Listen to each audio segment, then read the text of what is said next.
Now, to add a new column to the table, you can just simply right-click at the top of the heading and then simply click Insert.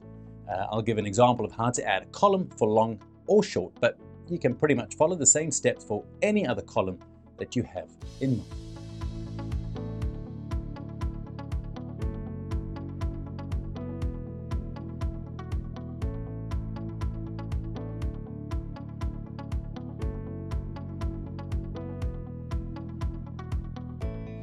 Once the column is created, it's time for a new slicer.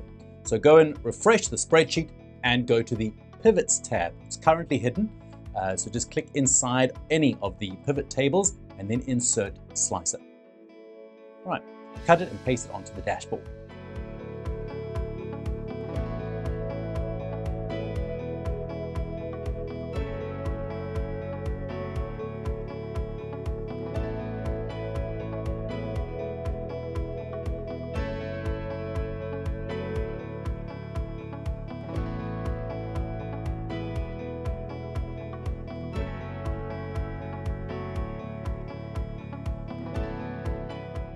And there you go.